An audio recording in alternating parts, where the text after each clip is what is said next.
बिस्मिल्लाहिर्रहमानिर्रहीम। अस्सलाम वालेकुम। डॉक्टर मुनव्वर हुसैन आपकी खिदमत में। आज मैं वीलॉग नहीं बनाना चाह रहा था, फिर ख्याल आया कि छुट्टी नहीं होनी चाहिए, तो मुख्तसर सा एक वीलॉग आपकी खिदमत में।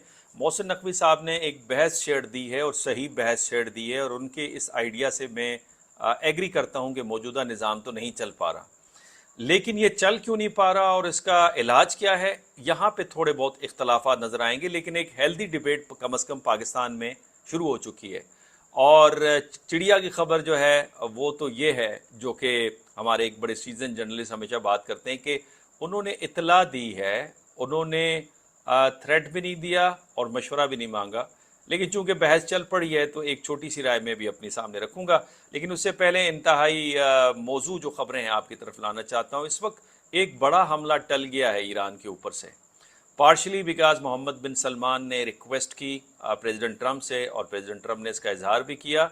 और फिर ईरानी फॉरेन मिनिस्टर अब्बास अराची का टेलीफोनिक बातचीत हुई है 24 घंटों में तकरीबन 3 बार सऊदी फॉरेन मिनिस्टर के साथ। और उसके अंदर इस बात का इम्कान देखा गया है कि जो बड़ी जंग है या फुल एस्केलेशन है या एक नेक्स्ट लेवल की एस्केलेशन है, उसको किस तरह रोका जा सकता है। तो उसमें सऊदी अरब ने अपना किरदार डाल दिया है, जो उन्होंने अमेरिकन जेट फाइटर्स के साथ मिलकर इराक के हमले के बाद। सो ये एक खुशाइन खबर है। लेकिन CNN ये रिपोर्ट कर रहा है कि पेंटागन के पास इस वक्त कोई स्ट्रैटेजी नहीं है, और उन्होंने अपने फौजियों को एक मरासला भेजा है इराक और बाकी मिलिट्री बेसिस के ऊपर, कि आप हमें कोई इनोवेटिव अनकन्वेंशनल आइडिया शेयर करें कि ईरान को सजा किस तरह से दी जाए। और साथ में ये भी खबर आ रही है कि इंटरसेप्टर्स जो हैं वो भी ख़त्म हो गए। जब इंटरसेप्टर्स ख़त्म हो जाएं तो फिर एक ईरानी बैलिस्टिक मिसाइल और ड्रोन को रोकने के लिए 4 इंटरसेप्टर्स चाहिए। प्रोडक्शन की तो मैं पहले ही बात कर चुका हूँ, 10,000 इंटरसेप्टर से ज़्यादा अमेरिका नहीं प्रोड्यूस कर सकता, जबकि ईरान 55,000 बैलिस्टिक मिसाइल्स एक साल के अंदर प्रोड्यूस कर सकता है। दूसरी जनाब अहम खबर ये आ रही है, और ये आयरन क्लेड की खबर है, कि पाकिस्तान जो अपना नेक्स्ट जनरेशन का फाइटर जेट है, जिससे कहा जा रहा है PFX, ये 2029 के अंदर इसे फ्लाई करेगा। और पाकिस्तान की कंट्रीब्यूशन कान के प्रोजेक्ट के अंदर भी, जो तुर्की का 5th जनरेशन का फाइटर जेट है। इसके साथ जनाब एक और ख़बर ये आ रही है कि ईरानी ड्रोन मिसाइल ने आज इंडियन वेसल को, एक कार्गो शिप को हिट किया, जो कि ऑयल लेके जा रही थी इजराइल के पोर्ट हाइफा की तरफ। और साथ में एक अच्छी खबर ये भी आ रही है कि ये भी आयरन क्लेड की खबर है कि रशियन फर्म है जिसका नाम है मेडसिन्स, ये इस्टब्लिश करी है मेगा फैसिलिटी पाकिस्तान के अंदर, जो कि प्रोड्यूस करेगी लाइव सेविंग मेडिसिन्स। तो ये एक अच्छी खबर है, जो पाकिस्तान के अंदर जो इन्वेस्टमेंट है वो होते नज़र आ रही है। और last but not the least, India के अंदर से एक ज़बरदस्त खबर ये आ रही है, फार ईस्ट एशिया के अंदर, अमेरिका के अंदर और बाकी ममालिक के अंदर, चाइना के अंदर जो खबर आती है वो कोई इनोवेशन की आ रही होती है खबर, या वॉर या स्ट्रेटजी की आ रही होती है। और इंडिया से इस वक्त खबर आ रही है कि 13,000 नेटिव खवातीन डांस करते नज़र आ रही हैं। किसके मान में और किसकी शान में? प्राइम मिनिस्टर मोदी की शान में।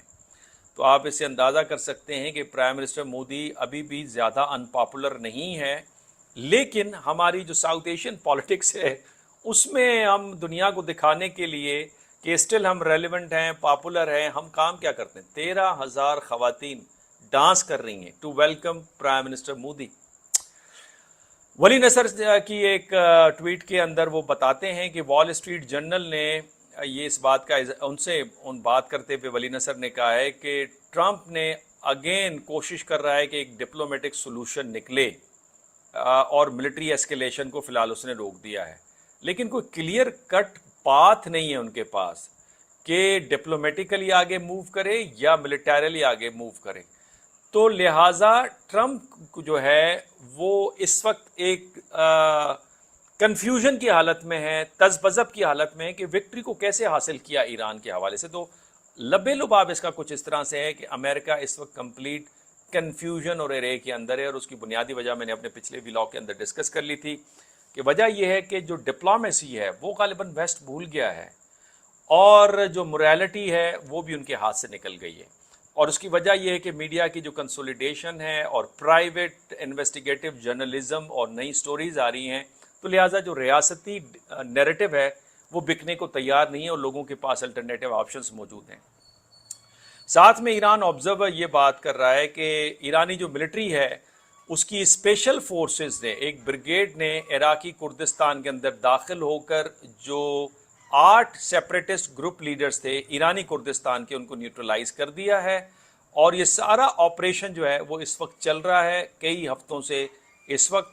और साथ में जिस तरह मैंने पहले खबर दी कि अब्बास इराक्ची साहब की 2 दफ़ा गुफ्तगू हुई है 24 घंटों में फॉरेन मिनिस्टर ऑफ सऊदी अरब के साथ, और जो एयर स्ट्राइक सऊदी अरब ने कंडक्ट की थी इराक के बाद, उसके बाद से एक अंडरस्टैंडिंग मिडल ईस्ट में जन्म ले चुकी है, जो कि बहुत खुशाइन है कि जो एस्केलेशन अगर होगी तो ये बहुत ही ख़तरनाक होगी, तो लिहाजा डी एस्केलेशन पे जाना चाहिए। और इसी वजह से उन्होंने ट्रंप को कहा कि इस एस्केलेशन की तरफ वो आगे न बढ़ें। अब आ जाते हैं मोहसिन नकवी साहब की गुफ्तगू के ऊपर। देखें, मैं तो हमेशा कहता हूँ कि ये निज़ाम नहीं चल रहा।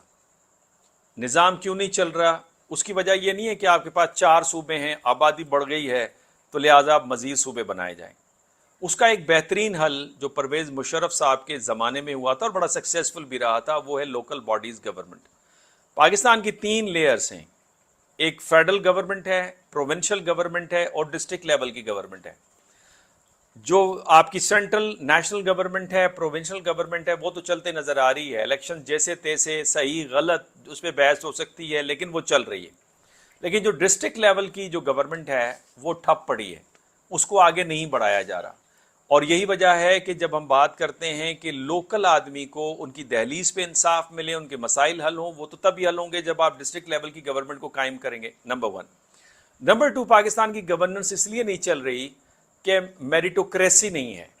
जिस बंदे को जहां होना चाहिए वहां पे नहीं है। यहां पे एथनिसिटी की बुनियाद के ऊपर, फैमिली टाइज की बुनियाद पे, नेपोटिज्म पे, अकायद के ऊपर लोगों को लगाया जाता है। मेरे पास सैकड़ों मिसालें हैं, मेरी अपनी ज़िंदगी की बहुत सारी मिसालें हैं। जब मैंने ग्रेजुएट की कायदे आज़म यूनिवर्सिटी से और फिर मैं एक नेशनल असम्बली में जॉब निकली, मैंने वहाँ जाके अप्लाई किया, तो जिस बंदे ने वो एप्लीकेशन रिसीव की, जब मेरे डोमिसाइल को देखा उसने फाड़ के डस्टबिन में डाल दी। इस तरह के नंबर ऑफ एग्जाम्पल्स मैं आपको बता सकता हूँ। मई 2025 में आपने जंग इसलिए जीती थी कि सही बंदा सही मुकाम पर मौजूद था जिसका वो काम था। तो लिहाजा जिसका वो काम है, जिसका जो काम है, वो अपने वो काम अगर अंजाम दे तो मामला बिल्कुल ठीक हो सकता है। इसका मतलब ये कि मेरिटोक्रेसी और जस्टिस, जिसको सुकरात और कुरान दोनों वाज़ेह अंदाज से कहते हैं कि जस्टिस इसे कहते हैं कि किसी चीज़ को, किसी शख्स को उसके अहल मुकाम पे रखना, दैट इज़ अ जस्टिस। तो जब तक ये जस्टिस नहीं होगा ये निज़ाम तो ठीक नहीं होगा। और तीसरी वजह है आपकी इलीट कैप्चरिंग, जो कि एक मुख्तलिफ ख़ानदान के लोग हैं और कुछ उनके जुडिशरी के अंदर हैं, कुछ बिजनेस के अंदर हैं, कुछ सियासत के अंदर हैं और कुछ ब्यूरोक्रेसी के अंदर हैं। उन्होंने ये कैप्चर किया हुआ है सारा निज़ाम और वो किसी को आने नहीं देते। और इस इलीट बनने के चक्कर में करप्शन हवा दे रही है, बिकॉज हर कोई चाहता है कि इस इलीट सर्कल के अंदर, रूलिंग इलीट सर्कल के अंदर मैं भी आ जाऊं, जिसकी कम से कम कहा जाता है कि 10 मिलियन आपकी डॉलर सालाना आमदनी हो। इनका एक अपना सोशल क्लब है, एजुकेशन क्लब है, वो आपस में शादियां करते हैं, वो एक दूसरे को असिस्ट करते हैं। और इसके ऊपर एक थीरी है जिसको कहा जाता है इलीट थीरी। वो आपस में गेमें खेलते हैं, जाहिर करते हैं कि हम एक दूसरे के मुखालिफ हैं। कभी उसके बात मुखालिफ हो रही होती है, कभी वो उसकी मुखालिफ बात कर रहा होता है, लेकिन अंडर द कारपेट सारे ही एक हैं। ये थीरी है एक डिसीजन मेकिंग के अंदर। लेकिन ऐन मुमकिन है कि ये इख्तलाफात हकीकी भी हों, ये भी बात है हमारे सामने।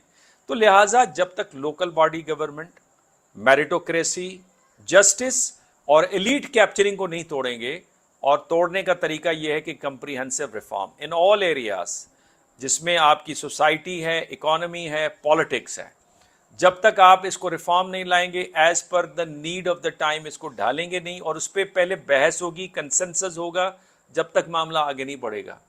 और याद रखें कि हमेशा जो एक्सपर्ट्स हैं आपके मुख्तलिफ, यानी जो एक्सपर्ट्स आपको पसंद नहीं, वो एक्सपर्ट्स नहीं जो सिर्फ आपकी राय से मुत्तफिक हों, जो जेन्युइन एक्सपर्ट्स हैं हर एरिया पे उन्हें बिठाएं, एक प्रपोजल तैयार करवाएं, डिबेट करवाएं, एक कंप्रीहेंसिव प्लान लाएं और उस प्लान को आप लागू करें। तो फिर आप देखिएगा कि आप कैसे तरक्की करते हैं। सिंगापुर से लेकर चाइना तक जब उन्होंने जस्टिस प्रीवेल किया, उन्होंने करप्शन को कट किया, मेरिटोक्रेसी को सामने लेकर आए, तो आज चाइना नॉन डेमोक्रेटिक होते हुए भी तरक्की कर रहा है। और जहाँ पे जस्टिस और मेरिट की वायलेशन है اور جہاں پہ جو سیاست ہے، ڈیموکریسی ہے، وہ ڈی ریل کا شکار ہے اور ہارڈ لائنرز پاپولزم کی وجہ سے اقتدار میں آ رہے ہیں، تو وہ طاقتور ممالک لائک امریکہ بھی ڈکلائن کرتے نظر آ رہا ہے اور ڈیموکریٹک انڈیا بھی آگے نہیں بڑھ پا رہا. تو میرا خیال ہے یہ کافی اچھے اسباق ہیں ہمارے لیے. اس پہ آپ کی کیا رائے ہے؟ اپنی رائے سے ضرور مجھے مستفید فرمائے گا. اجازت دیجیے. اللہ نگہبان.